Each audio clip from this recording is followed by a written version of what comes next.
Hello everyone, I Safalta Kapoor welcoming you to my channel VKS Study। इस video में हम Indus valley civilisation को discuss करने वाले हैं। तो आइए let's start the video.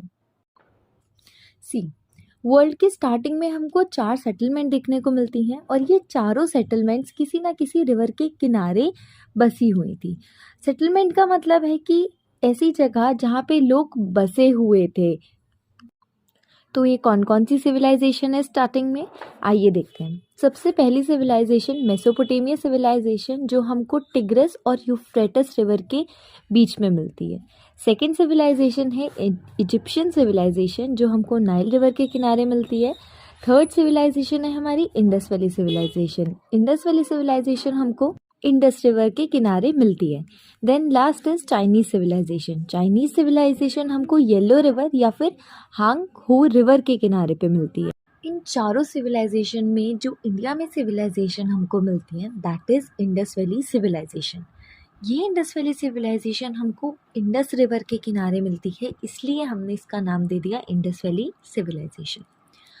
Indus valley civilisation को हमने हड़प्पन सिविलाइजेशन भी कहा है, क्योंकि जो फर्स्ट साइट हमको मिली थी, फर्स्ट सिटी हमको मिली थी दैट इज हड़प्पा।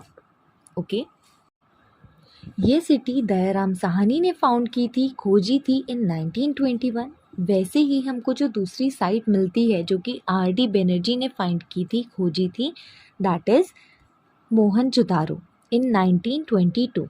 और भी कुछ इम्पोर्टेंट साइट्स देख लेते हैं, जैसे कि कोट दिजी, चांजोदारो, कालीबंगन, रूपर, बानावली, धौलावीरा, ये कुछ इम्पॉर्टेंट साइट्स हमको मिल जाती हैं इंडस वैली सिविलाइजेशन की। नॉर्दर्न मोस्ट पॉइंट है इंडस वैली सिविलाइजेशन का मांडा, और ये मांडा रिवर चेनाब के किनारे पे मिलता है, जो कि जम्मू एंड कश्मीर में है। देन सदर्न मोस्ट पॉइंट देख लेते हैं। Southern most point is Daimabad which is in Maharashtra. Eastern most point है आलमगीरपुर, जो कि उत्तर प्रदेश में मिलता है। और वेस्टर्न मोस्ट पॉइंट इज़ सुटका गैंडोर विच इज़ इन बलूचिस्तान।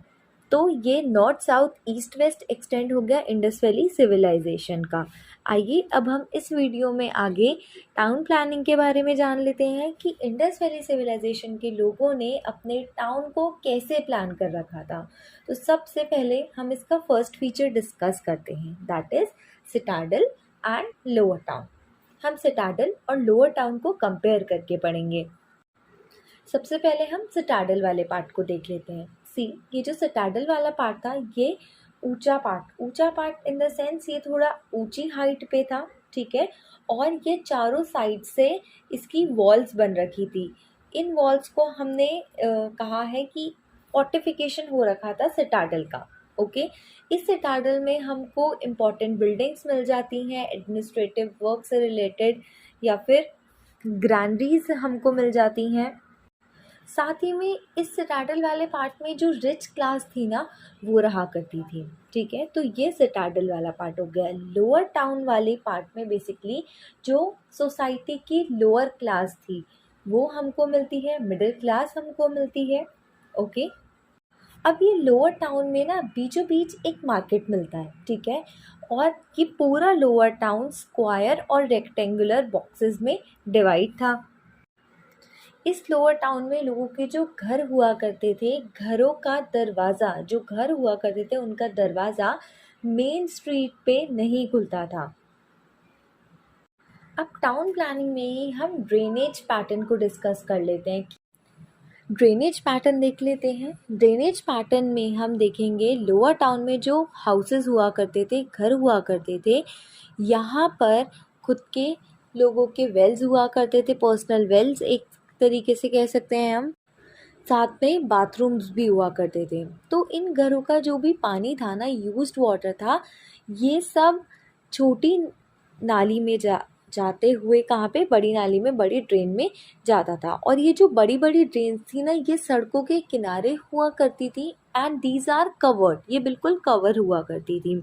और ऐसे तरीके से ये बनाई गई थी कि टाइम आने पर इनकी टाइम टू टाइम क्लीनिंग हो सके, ठीक है। जैसे कि आज के भी टाइम पे हम देखते हैं सीमेंट के ना स्लैब्स बन रखे होते हैं, उस स्लैब्स को उठा के और वहाँ से सफाई की जाती है जो भी ड्रेन वगैरह होती हैं। तो आज के भी टाइम पे हमको ये चीज़ देखने को मिल जाएगी।